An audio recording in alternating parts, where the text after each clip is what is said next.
Good morning all of you. Welcome to Free Thinker Motive. आज की इस video में हम विजन आईएएस पॉलिटी 365 के दूसरे चैप्टर को देखेंगे। ये है संसद, राज्य विधानमंडल, स्थानीय सरकार की कार्यप्रणाली। इससे पहले वाले वीडियो में हम पहले चैप्टर को देख चुके हैं। यदि आप इस चैनल पर पहली बार आए हैं तो इस चैनल को सब्सक्राइब कर दें। हाल ही में जो खबर सुर्खियों में रहा है वो है राष्ट्रपति का चुनाव। हाल ही में 15 में राष्ट्रपति का चुनाव हुआ था और 14 में उपराष्ट्रपति का चुनाव हुआ था। हाल ही में भारत के 15 में राष्ट्रपति का चुनाव संपन्न हुआ है।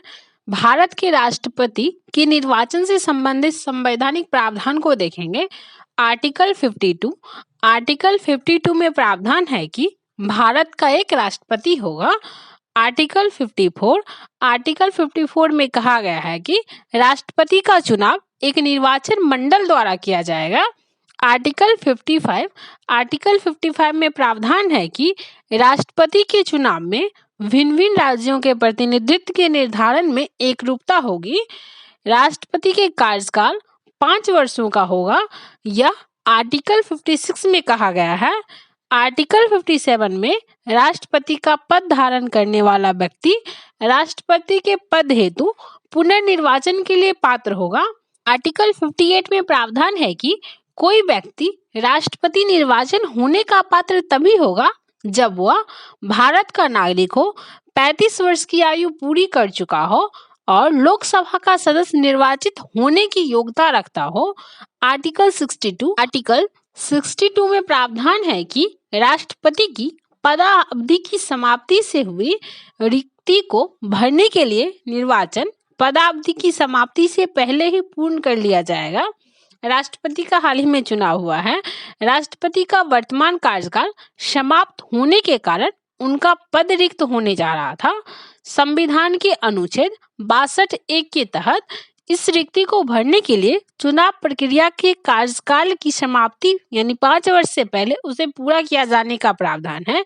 हमारे संविधान में आर्टिकल 62(1) में ऐसा प्रावधान है कि राष्ट्रपति का कार्यकाल यदि पूरा होने वाला है उससे पहले ही राष्ट्रपति का चुनाव संपन्न करा लिया जाएगा। चुनाव की प्रक्रिया क्या होती है? तो राष्ट्रपति की चुनाव की प्रक्रिया अनुपातिक प्रतिनिधित्व प्रणाली के अनुसार एकल संक्रमणीय मत के द्वारा होता है। राष्ट्रपति का चुनाव एक निर्वाचन मंडल द्वारा किया जाता है। इस निर्वाचक मंडल में निम्नलिखित शामिल होते हैं।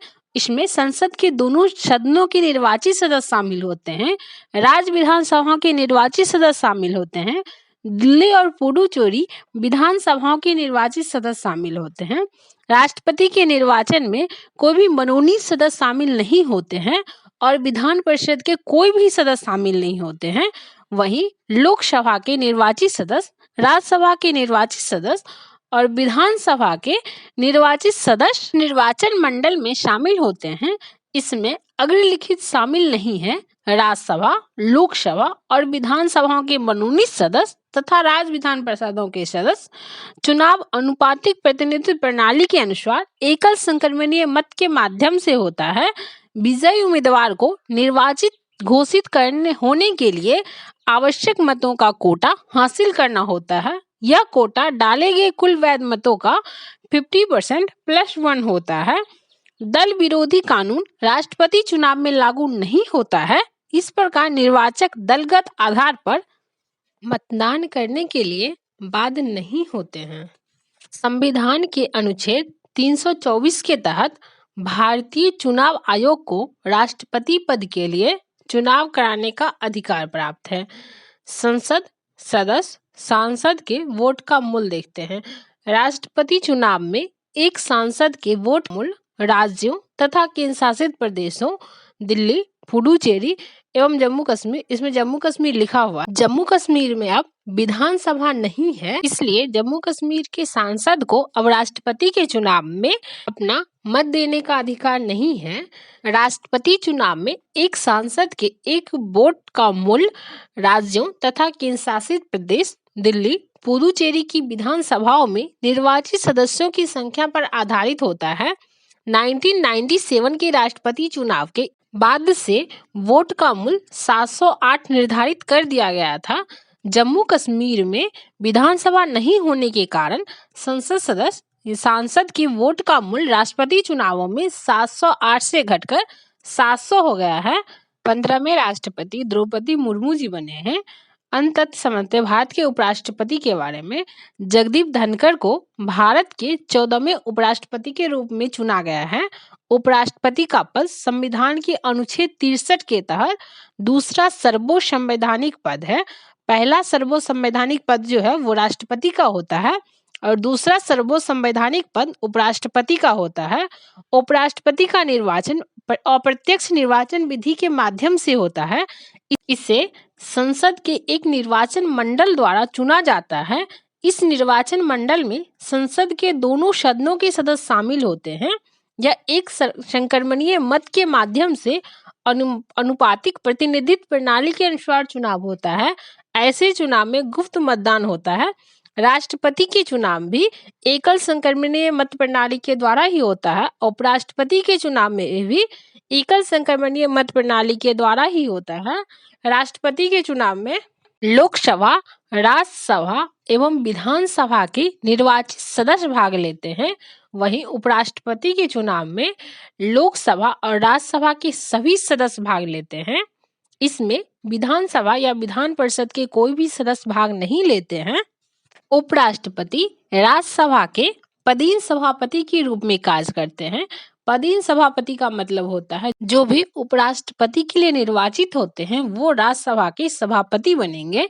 राज्यसभा के सभापति को प्रक्रिया और कार्य संचालन के नियमों के तहत किसी भी सदस्य को जिसका आचरण उसकी राय में घोर अव्यवस्थित या नियम विरुद्ध है तुरंत सदन से बाहर जाने का निर्देश देने का अधिकार होता है, क्योंकि वो राज्यसभा के सभापति हैं।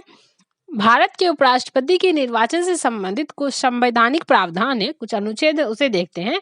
आर्टिकल 63 में कहा गया है कि भारत का एक उपराष्ट्रपति होगा। आर्टिकल 64 में कहा गया है कि उपराष्ट्रपति राज्यसभा का पदेन सभापति होगा।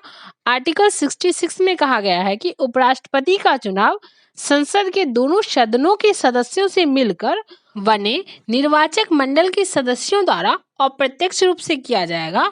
आर्टिकल 67 में कहा गया है कि उपराष्ट्रपति 5 वर्ष की अवधि के लिए पद धारण करेगा। आर्टिकल 68 में प्रावधान है कि उपराष्ट्रपति की पदावधि की समाप्ति से हुई रिक्ति को भरने के लिए निर्वाचन पदावधि की समाप्ति से पहले ही पूर्ण कर लिया जाएगा। ये प्रावधान आर्टिकल 62 में राष्ट्रपति के लिए भी है। राष्ट्रपति के कार्यकाल समाप्त होने से पहले ही निर्वाचन हो जाना चाहिए। वैसे ही आर्टिकल 68 में उपराष्ट्रपति के लिए प्रावधान है कि उपराष्ट्रपति का कार्यकाल समाप्त होने से पहले ही नए उपराष्ट्रपति के लिए निर्वाचन हो जाना चाहिए। आर्टिकल 57 में प्रावधान है कि राष्ट्रपति का पद धारण करने वाला व्यक्ति राष्ट्रपति के पद हेतु पुनर्निर्वाचन के लिए पात्र होगा। लेकिन सिर्फ एक राष्ट्रपति हैं, राजेंद्र प्रसाद, जो 2 कार्यकाल पूरा किए हैं। उनके बाद कोई भी जो राष्ट्रपति हैं वो अपना एक ही कार्यकाल पूरा करते हैं। ऐसा इसलिए क्योंकि राजेंद्र प्रसाद को राष्ट्रपति के रूप में सम्मान देने के लिए उनका कार्यकाल 2 कार्यकाल पूरा हुआ। उसके बाद सभी राष्ट्रपति अपना एक-एक कार्यकाल ही पूरा करते हैं। देखते हैं अगले मुद्दे को जो सुर्खियों में रहा है, राष्ट्रपति और राज्यपाल की क्षमादान की शक्ति। हाल ही में केंद्र सरकार ने यह दावा किया था कि एजी पेरारीवलन के क्षमादान पर निर्णय लेने की अन्य शक्ति राष्ट्रपति के पास है, ना कि तमिलनाडु के राज्यपाल के पास। गौरतलब है कि सुप्रीम कोर्ट ने केंद्र के इस दावे को अस्वीकार कर दिया था। राज्यपाल की नियुक्ति और उसे पद से हटाने की प्रक्रिया संविधान के अनुच्छेद 155 और 156 के तहत राज्यपाल की नियुक्ति राष्ट्रपति करता है। वह राष्ट्रपति के पश्चात पर्यंत पद धारण करता है। या यदि 5 वर्ष का कार्यकाल पूरा होने से पहले राष्ट्रपति राज्यपाल के पद पर व्यक्ति को हटाना चाहता है तो राज्यपाल को पद छोड़ना होगा। हमारे देश में राष्ट्रपति जो होते हैं वो नाम मात्र के कार्यपालिका होते हैं। जो वास्तविक कार्यपालिका है वो प्रधानमंत्री और मंत्रिपरिषद होते हैं। राज्यपाल को हटाने का जो निर्णय होता है मंत्रिपरिषद के कहने पर राष्ट्रपति किसी भी राज्य के राज्यपाल को पद से हटाते हैं। संविधान में ऐसा कोई प्रावधान नहीं किया गया है कि मतभेद होने पर राज्यपाल और केंद्र सरकार सार्वजनिक रूप से किस तरीके से मतभेद को दूर करेंगे। राष्ट्रपति और राज्यपाल की क्षमादान शक्ति के बीच में तुलना की गई है। राष्ट्रपति संविधान का अनुच्छेद 72 राष्ट्रपति को निम्नलिखित मामलों में क्षमादान देने का अधिकार देता है। किसी संघीय कानून के खिलाफ अपराध के लिए दिए गए दंड या सजा के मामले में, कोई मार्शल लॉ यानी सैन्य न्यायालय द्वारा दिया गया दंड या सजा के मामले में या मृत्यु दंड के मामले में राज्यपाल अनुच्छेद 161 के तहत राज्य के राज्यपाल के पास भी क्षमादान की शक्ति होती है, लेकिन यह निम्नलिखित दो मामलों में राष्ट्रपति से अलग है। राष्ट्रपति कोर्ट मार्शल यानी सैन्य मामलों के द्वारा दी गई सजाओं को क्षमा कर सकता है, जबकि राज्यपाल ऐसे मामलों में क्षमा नहीं कर सकते हैं। राष्ट्रपति मृत्यु दंड को क्षमा कर सकता है, जबकि राज्यपाल ऐसा नहीं कर सकते हैं। हालांकि वह राज्यपाल मृत्यु दंड का निलंबन, परिहार या लघुकरण कर सकते हैं। यदि किसी व्यक्ति को मृत्यु दंड दिया गया है तो राज्यपाल उस मृत्यु दंड का जो टाइम है उसको बढ़ा सकते हैं या उसको कुछ दिन के लिए रुकवा सकते हैं, लेकिन उसे पूर्णतः माफ नहीं कर सकते हैं। राष्ट्रपति की क्षमादान की शक्ति में निम्नलिखित शामिल होता है। क्षमा, इसमें सजा और दोष सिद्धि दोनों को समाप्त कर दिया जाता है तथा अपराधी को पूरी तरह से दोष मुक्त कर दिया जाता है। लघुकरण, इसमें सजा की प्रकृति को बदलते हुए कठोर सजा को हल्की सजा में बदल दिया जाता है। परिहार, सजा की प्रकृति में बदलाव किए बिना सजा की अवधि को कम कर दिया जाता है। विराम, विशेष परिस्थितियों की वजह से मूल सजा के बदले में कम सजा दी जाती है। प्रविलंबन, किसी सजा विशेषकर मृत्यु दंड को अस्थायी अवधि के लिए टाल सकता है। राज्यपाल के पास राज कानून के खिलाफ किसी भी अपराध के लिए दोषी ठहराए गए किसी भी व्यक्ति को सजा को माफ, प्रतिलंबन, विराम या परिहार अथवा निलंबन, परिहार या लघुकरण करने की शक्ति है। अगला मुद्दा देखते हैं जो सुर्खियों में है, लोकपाल और लोकायुक्त का। केरल विधानसभा ने केरल लोकायुक्त विधेयक 2022 पारित किया है।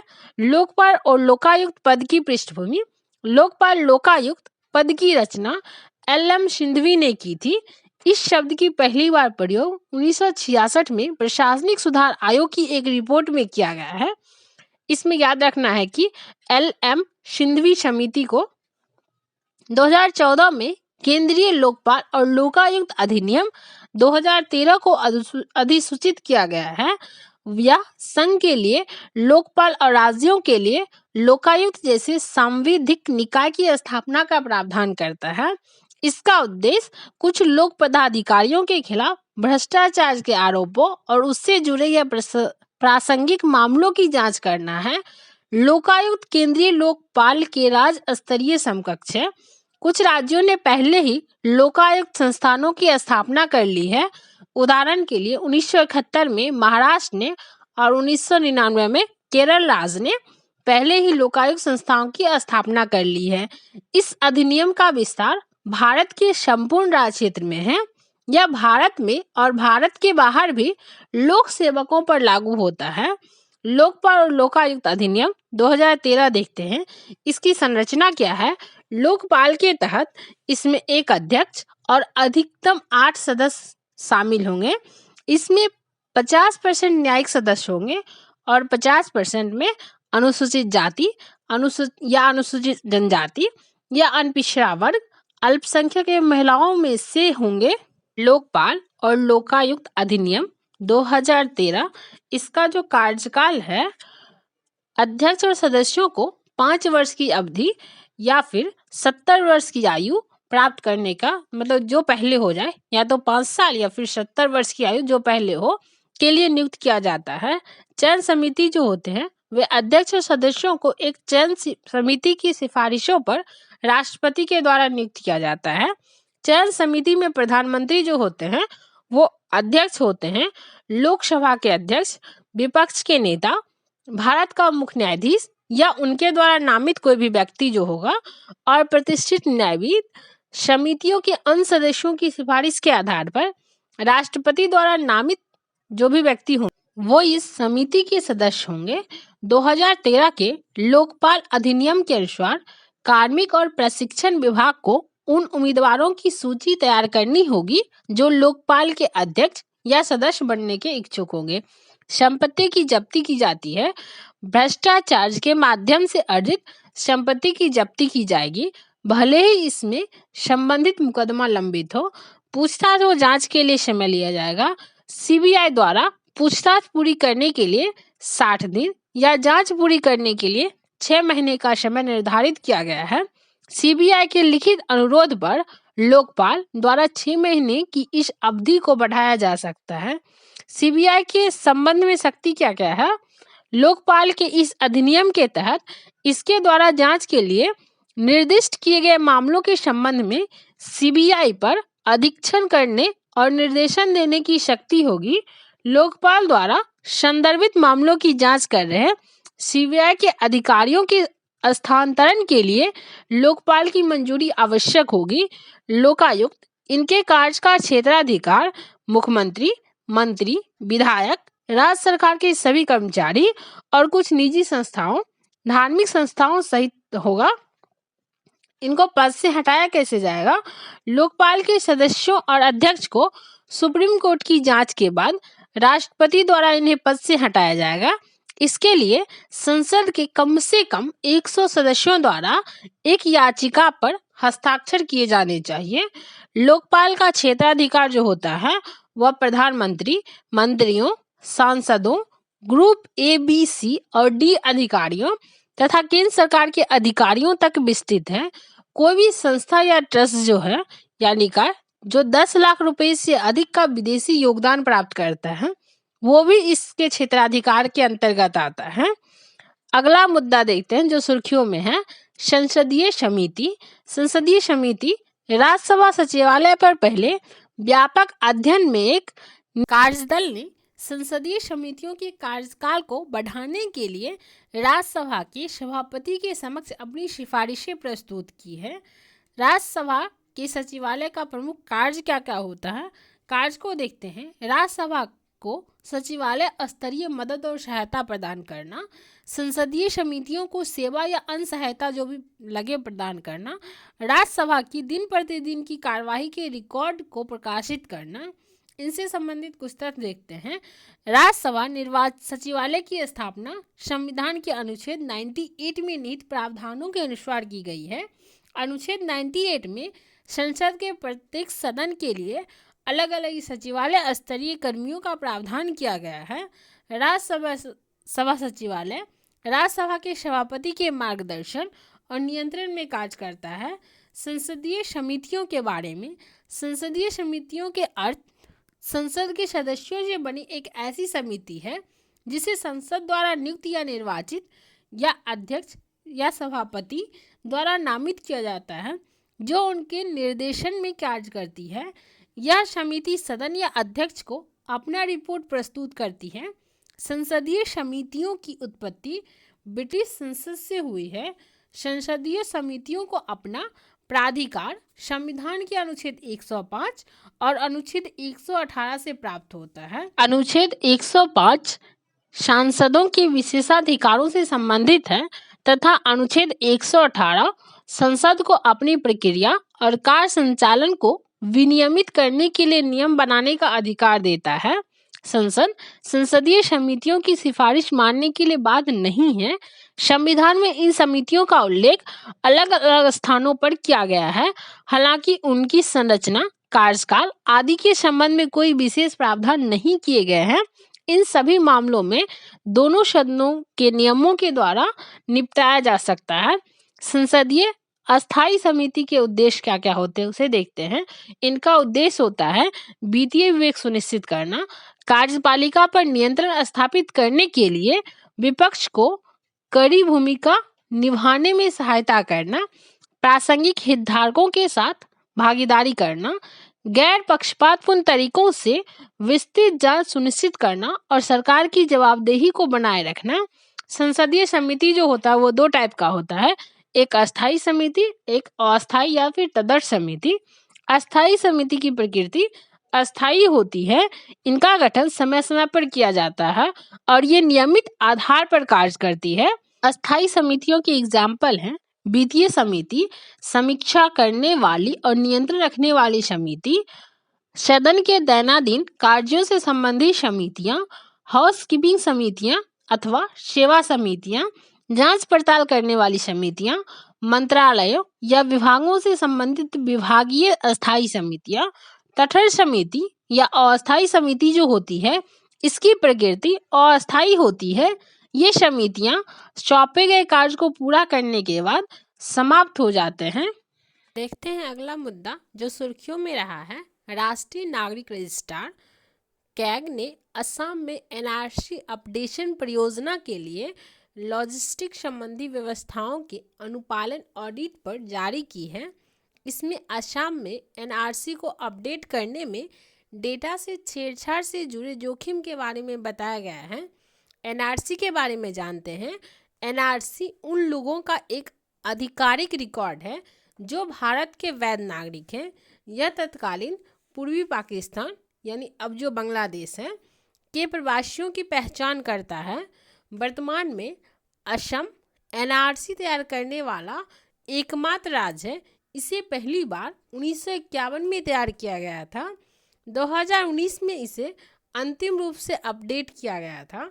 एनआरसी को नागरिकता अधिनियम 1955 तथा नागरिकों का पंजीकरण और राष्ट्रीय पहचान पत्र जारी करना, नागरिकता नियम 2003 के प्रावधानों के तहत अपडेट किया गया। नागरिकता अधिनियम की धारा 6A के तहत 1 जनवरी 1966 से पहले असम में प्रवेश करने वाले विदेशियों के पास भारतीय नागरिकों के समान सभी अधिकार और दायित्व देंगे। असम एनआरसी में केवल उन्हीं लोगों व उनके वंशजों को भारतीय नागरिक माना गया है जिनके नाम 24 मार्च 1971 तक की किसी मतदाता सूची में या 1991 के एनआरसी में मौजूद हैं। असम एनआरसी की उत्पत्ति 1985 के असम समझौते से मानी जाती है। एनआरसी में किसी व्यक्ति का नाम शामिल नहीं होने का मतलब यह नहीं है कि उसे विदेशी घोषित कर दिया जाएगा। जिन व्यक्तियों का नाम एनआरसी सूची में नहीं है उनके पास विदेशी विषयक अधिकरण के समक्ष अपना पक्ष रखने का विकल्प मौजूद है। संबंधित तथ्य से देखते हैं। नागरिकता मापदंड अधिसूचित किए गए। गृह मंत्रालय ने ऐसे लोगों के लिए मापदंड जारी किए हैं जो अब अवयस्क थे जब उनके माता पिता ने भारतीय नागरिकता का त्याग कर दिया था, लेकिन अब वे वयस्क होने पर अपनी भारतीय नागरिकता को फिर से प्राप्त करना चाहते हैं। नागरिकता अधिनियम 1955 के तहत कोई व्यक्ति जो अपनी नागरिकता का त्याग करता है उसका प्रत्येक अवयस्क बालक भी भारत का नागरिक नहीं रहेगा। हालांकि ऐसा कोई भी बालक वयस्क होने के 1 वर्ष के भीतर यह घोषणा कर सकता है कि वह भारतीय नागरिकता फिर से प्राप्त करना चाहता है। 1955 का नागरिकता अधिनियम नागरिकता प्राप्त करने के 5 तरीकों को निर्धारित करता है। पहला जन्म से, दूसरा वंश से, तीसरा पंजीकरण के द्वारा, चौथा देशीयकरण के द्वारा और 5वां किसी राज्य क्षेत्र का समावेश के द्वारा। नागरिकता अधिनियम में 1986, 1992, 2005 और 2019 में संशोधन किए गए थे। भारतीय नागरिकता का त्याग वयस्क आयु और क्षमता का कोई भी व्यक्ति जो नागरिक हो कर सकता है। जो किसी अन्य देश का नागरिक या सम्मान निवासी भी हो वह भारतीय नागरिकता का त्याग कर सकता है। भारतीय नागरिकता की समाप्ति के अन्य तरीके हैं। धोखाधड़ी आदि के माध्यम से नागरिकता प्राप्त करने पर सरकार नागरिकता से वंचित कर सकती है। यदि कोई व्यक्ति स्वेच्छा से दूसरे देश की नागरिकता प्राप्त कर लेता है तो उसकी भारतीय नागरिकता स्वतः ही समाप्त हो जाती है। अगली खबर देखते हैं। प्रत्यायोजित विधायन यानी डेलीगेटेड लेजिस्लेशन सुर्खियों में क्यों है? हाल ही में सुप्रीम कोर्ट ने एक मामले में यह निर्णय दिया है कि केंद्र और राज्यों के प्रत्यायोजित विधान की शक्तियां मूल कानून द्वारा दी गई शक्तियों से अधिक नहीं हो सकती है। यदि ऐसा होता है तो वह अधिकारित है और उन्हें प्रभावी नहीं होने दिया जा सकता है। पहले जानते हैं प्रत्यायोजित विधान होता क्या है।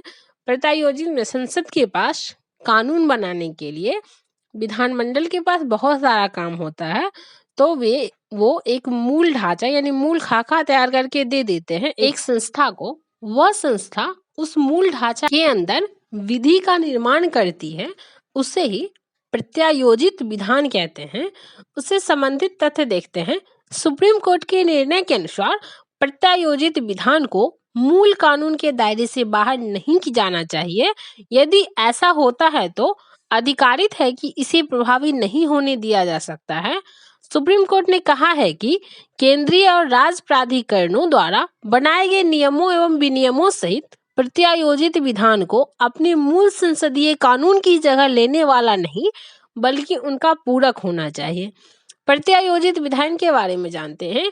यह एक ऐसी प्रक्रिया है जिसके माध्यम से कार्यकारी प्राधिकरण को कानून बनाने के लिए मूल कानून प्राथमिक विधान द्वारा शक्तियां प्रदान की जाती है।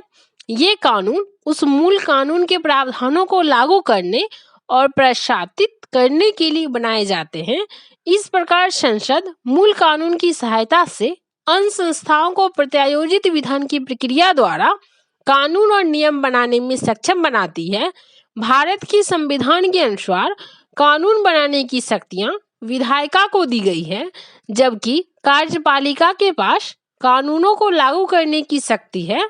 समय की कमी के कारण विधायिका को खुद को नीतिगत मामलों तक ही सीमित रखती है, इसलिए संसदीय कानून का पूरक कानून या नियम बनाने के लिए कार्यपालिका या किसी अधीनस्थ निकाय को नियम और विनियमों के निर्माण का कार्य सौंपती है। प्रत्यायोजित विधान के उद्देश्य क्या हैं?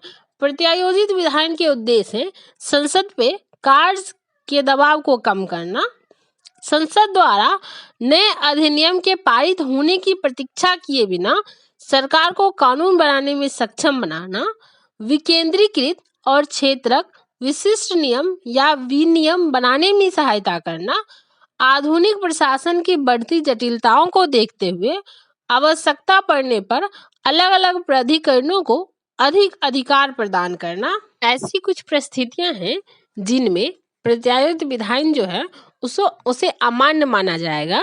पहला है, यदि मौलिक अधिकारों या भारतीय संविधान के किसी भी प्रावधान का उल्लंघन करता है तो प्रत्यायोजित विधान जो है वह अमान्य माना जाएगा।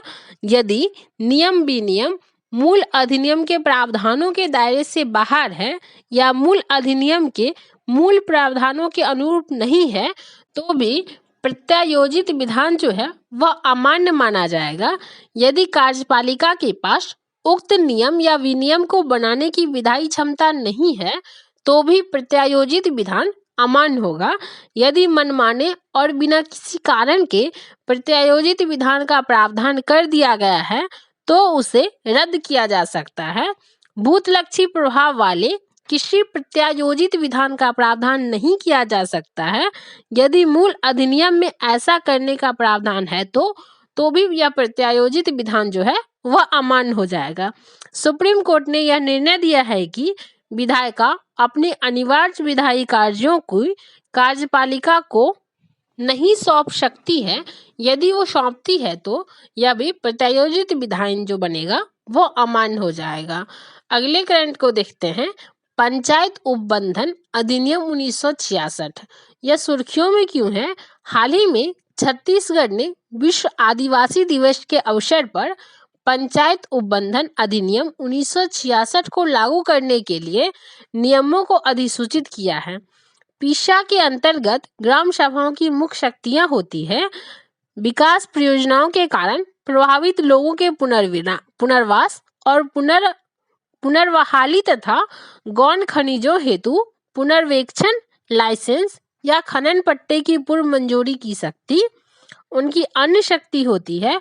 भूमि अधिग्रहण के मामले में अनिवार्य परामर्श की शक्ति, अनुसूचित क्षेत्रों में दूसरे लोगों द्वारा भूमि की खरीद को रोकने और बेची गई या हस्तांतरित भूमि पर पुनः कब्जा दिलाने के लिए, सामाजिक क्षेत्र में कार्य तथा स्थानीय योजनाओं से संबंधित संस्थाओं एवं कार्मिक पर नियंत्रण की शक्ति होती है। लघु जल निकायों के प्रबंधन और गौण वन उपज के स्वामित्व की शक्ति होती है। शराब की बिक्री या खपत को विनियमित और प्रतिबंधित करने, ग्रामीण बाजारों के प्रबंधन एवं अनुसूचित जनजातियों को दिए जाने वाले ऋण को नियंत्रित करने की शक्ति होती है उनके पास। उससे संबंधित तथ्य को देखते हैं। पेशा नियमों को अधिसूचित करने के लिए छत्तीसगढ़ इस प्रकार के नियम बनाने और पेशा कानून को लागू करने वाला देश का 7वां राज्य बन गया है। इससे पहले पेशा अधिनियम को लागू करने वाला राज्य आंध्र प्रदेश, गुजरात, हिमाचल प्रदेश, महाराष्ट्र, राजस्थान और तेलंगाना है। पेशा अधिनियम 1966 के बारे में जानते हैं। पेशा अधिनियम 1966 को दिलीप सिंह भूरिया समिति की सिफारिश पर पारित किया गया था। किसके सिफारिश पर पारित किया गया था? तो दिलीप सिंह भूरिया समिति की सिफारिश पर पारित किया गया था। यह 1996 यानी 1996 में। इसका उद्देश्य जनजातियों का शक्तिकरण करना और उन्हें मुख्य धारा में लाना है। पंचायती राज मंत्रालय राज्य में पेशा अधिनियम के प्रावधानों को लागू करने हेतु नोडल मंत्रालय है। पेशा अधिनियम को संविधान के भीतर संविधान कहा जाता है।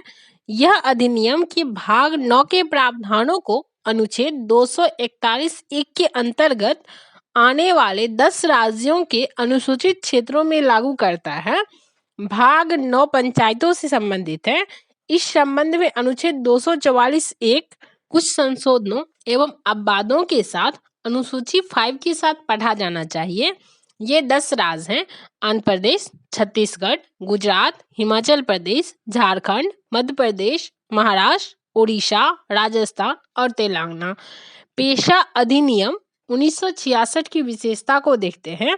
प्रथागत कानूनों के अनुरूप है। पंचायतों के संबंध में राज्यों द्वारा बनाए जाने वाले कानून जनजातीय समुदायों के प्रथागत कानूनों, उनकी सामाजिक एवं धार्मिक प्रथाओं तथा सामुदायिक संसाधनों के पारंपरिक प्रबंधन की पद्धतियों के अनुरूप होंगे। ग्राम सभा, प्रत्येक गांव में एक ग्राम सभा होगी। यह ऐसे व्यक्तियों से मिलकर बनेगी जिनके नाम ग्राम स्तर पर पंचायत के लिए मतदाता सूची में शामिल होगा। ग्राम सभा की भूमिका और दायित्व: ग्राम सभा के पास गांव में विकास संबंधी सभी कार्यों को मंजूरी देने, लाभार्थियों की पहचान करने, धन के उपयोग का प्रमाण पत्र जारी करने आदि का उत्तरदायित्व होगा। इसके अतिरिक्त उसके पास सभी सामाजिक क्षेत्रों में संस्थाओं एवं पदाधिकारियों पर और स्थानीय योजनाओं पर नियंत्रण रखने की शक्तियां भी होंगे। प्रत्येक ग्राम सभा लोगों की परंपराओं और रीति रिवाजों, उनकी सांस्कृतिक पहचान, सामुदायिक संसाधनों तथा विवाद समाधान के लिए पारंपरिक तरीकों की रक्षा व संरक्षा करेगी। आरक्षण: प्रत्येक पंचायत में जनजाति समुदायों के लिए उनकी जनसंख्या के अनुपात में सीटें आरक्षित होंगी। यह सीटें न्यूनतम 50% होगी। साथ ही पंचायत के सभी स्तरों पर अध्यक्ष के पद भी अनुसूचित जनजातियों के लिए आरक्षित होंगे। कुछ अन्य महत्वपूर्ण खबरें देखते हैं जो सुर्खियों में रहा है। लाभ का पद। लाभ का पद मतलब होता है जो भी गवर्नमेंट जॉब में ना हो। झारखंड के राज्यपाल ने कुछ समय पूर्व लाभ का पद धारण करने के लिए मुख्यमंत्री को विधायक के रूप में अयोग्य ठहराए जाने का मामला भारतीय निर्वाचन आयोग को भेजा। लाभ के पद की व्याख्या एक ऐसे दर्जे के रूप में की जाती है जिससे पद धारण करने वाले लोगों को कुछ वित्तीय लाभ, पारिश्रमिक या फायदा मिलता है। इसे संविधान या लोक प्रतिनिधित्व अधिनियम 1951 में परिभाषित नहीं किया गया है। संविधान के अनुच्छेद 102(1) और अनुच्छेद 191(1) के तहत क्रमशः एक सांसद या विधायक या फिर विधान परिषद का सदस्य जो केंद्र या राज्य सरकार के अधीन लाभ का कोई पद धारण करने से रोका जाता है। इन प्रावधानों के तहत केंद्र सरकार या राज्य सरकार के अधीन ऐसे पदों को लाभ का पद नहीं माना जाता है जिन्हें संसद ने कानून द्वारा अलाभकारी पद घोषित किया है। लाभ के पद के संबंध में अयोग्यताओं का निर्धारण का प्रश्न राष्ट्रपति और राज्यपाल को भेजे जाने का प्रावधान है।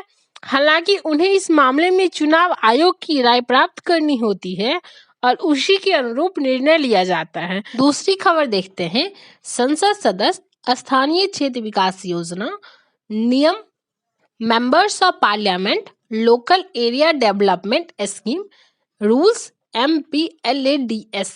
वित्त मंत्रालय ने संसद सदस्य स्थानीय क्षेत्र विकास योजना नियमों में संशोधन किया है, जिसके तहत MPLADS निधि पर जमा होने वाले ब्याज को भारत की संचित निधि में जमा किया जाएगा।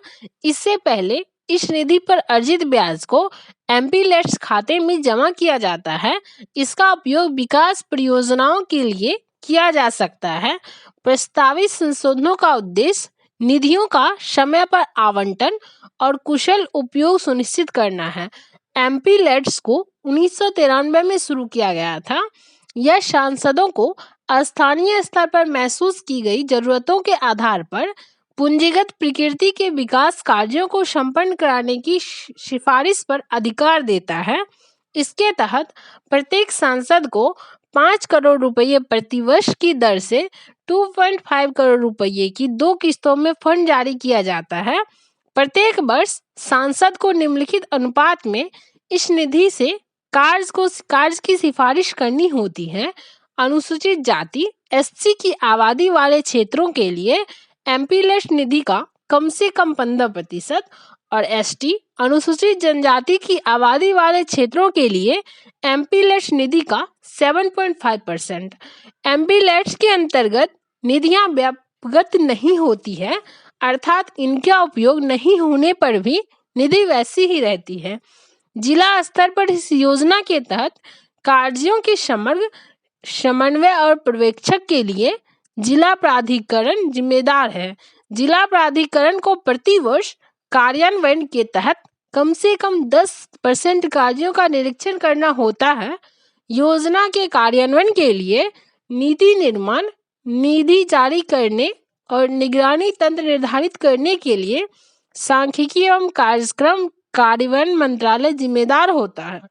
अगली खबर है, नेशनल ई-विधान एप्लीकेशन नेवा प्रणाली को नागरिकों और विधान मंडलों के सदस्यों के उपयोग के लिए विकसित किया गया है।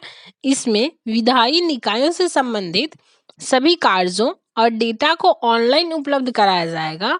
ई-विधान को नीवा के रूप में पुनः नामित किया गया है। संसदीय कार्य मंत्रालय नीवा को शुरू करने के लिए नोडल मंत्रालय है। नीवा का लक्ष्य देश की सभी विधायकों को एक मंच पर लाना है ताकि एक विशाल डेटा डिपॉजिटरी का निर्माण किया जा सके। यह विभिन्न राज्य विधानसभाओं से संबंधित सूचनाओं को सुव्यवस्थित करने और दिन प्रतिदिन के कामकाज में कागज के उपयोग को समाप्त करने में भी मदद करेगा।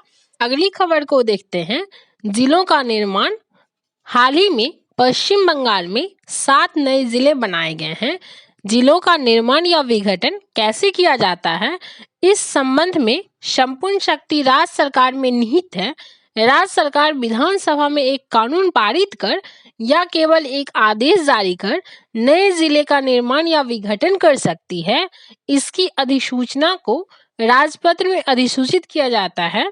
इस मामले में केंद्र सरकार की कोई भूमिका नहीं होती है। राज्यों में जिले का निर्माण का काम राज्य का है, लेकिन राज्य की सीमा को घटाना, बढ़ाना या फिर नए राज्य का निर्माण करना केंद्र सरकार का अधिकार है। अगले खबर को देखते हैं, विधानसभा अध्यक्ष की शक्तियां। हाल ही में सुप्रीम कोर्ट ने दल बदल के संबंध में एक महत्वपूर्ण निर्णय दिया है। सुप्रीम कोर्ट के अनुसार दल बदल से संबंधित संविधान की 10वीं सूची के तहत किसी विधायक के विरुद्ध एक अयोग्यता याचिका का निर्णय करते समय विधानसभा अध्यक्ष उस विधायक के पूर्ण विधानसभा सदस्य के दर्जे को समाप्त नहीं कर सकता है। 2014 में बिहार विधानसभा अध्यक्ष ने 10वीं अनुसूची के तहत न केवल विधायकों को अयोग्य घोषित कर दिया था, बल्कि उनके पूर्व विधायक का दर्जा भी समाप्त कर दिया था। इस प्रकार उन्हें पेंशन या अन्य लाभों से वंचित कर दिया गया था।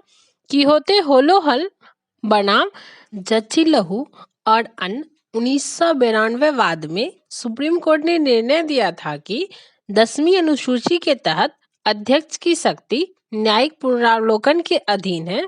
अगली खबर को देखते हैं। राजभाषा पर संसदीय समिति। हाल ही में इस समिति ने अपनी रिपोर्ट प्रस्तुत की है। इस समिति का गठन 1976 में राजभाषा अधिनियम 1963 के तहत किया गया था। इसका गठन गृह मंत्रालय करता है और केंद्रीय गृह मंत्री इसकी अध्यक्षता करते हैं। यह समिति राष्ट्रपति के समक्ष अपनी रिपोर्ट प्रस्तुत करती है। सौंपे गए कार्य अधिशेष आधिकारिक उद्देश्यों के लिए हिंदी के उपयोग में हुई प्रगति की समीक्षा करना, साथ ही आधिकारिक संचार में हिंदी के उपयोग को बढ़ाने के लिए सिफारिशें करना। अगली खबर है पूर्वोत्तर परिषद। प्रधानमंत्री ने NEC नॉर्थ ईस्टर्न काउंसिल के 50 साल पूरे होने पर पूर्वोत्तर के विकास के लिए 8 स्तंभों पर कार्य करने पर बल दिया है। ये स्तंभ है शांति, विद्युत, पर्यटन, 5G, कनेक्टिविटी, संस्कृति, प्राकृतिक कृषि, खेल और क्षमता निर्माण। प्रधानमंत्री ने त्रिपुरा में प्रधानमंत्री आवास योजना शहरी और ग्रामीण के तहत 2 लाख से अधिक लाभार्थियों के लिए गृह प्रवेश कार्यक्रम का उद्घाटन किया है। पूर्वोत्तर प्रदेश के बारे में जानते हैं। इसकी स्थापना संसद के द्वारा 1971 में किया गया था। पूर्वोत्तर परिषद अधिनियम 1971 लाया गया था। नियंत्रण निकाय। यह परिषद पूर्वोत्तर क्षेत्र विकास मंत्रालय के प्रशासनिक नियंत्रण में काम करती है। इसकी संरचना गृह मंत्री NEC का प्रदेश अध्यक्ष होता है।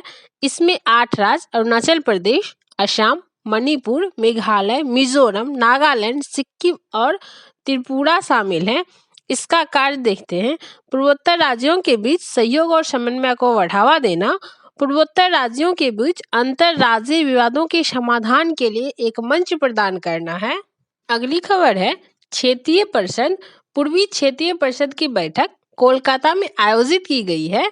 इसमें बिहार, उड़ीसा, पश्चिम बंगाल और झारखंड आदि राज्य शामिल हैं।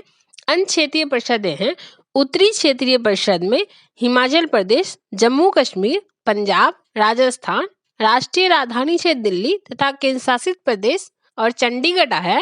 मध्य क्षेत्रीय परिषद में छत्तीसगढ़, उत्तराखंड, UP और MP है। पश्चिम क्षेत्रीय परिषद में गोवा, गुजरात, महाराष्ट्र तथा केंद्र शासित प्रदेश दमन एंड दीव व दादर नगर हवेली आता है। दक्षिणी क्षेत्रीय परिषद में आंध्र प्रदेश, कर्नाटक, केरल, तमिलनाडु और केंद्र शासित प्रदेश पुडुचेरी आता है। जानते हैं क्षेत्रीय परिषद के बारे में। इसकी स्थापना संसद के द्वारा किया गया था 1956 में। इसकी संरचना, इसके अध्यक्ष जो होते हैं वो केंद्रीय गृह मंत्री होते हैं। सदस्य प्रत्येक राज्य से मुख्यमंत्री और राज्यपाल द्वारा नामित 2 अन्य मंत्री तथा उस जोन में शामिल केंद्र शासित प्रदेश से 2 सदस्य। कार्य निम्नलिखित के संबंध में चर्चा करना और सिफारिशें देना है।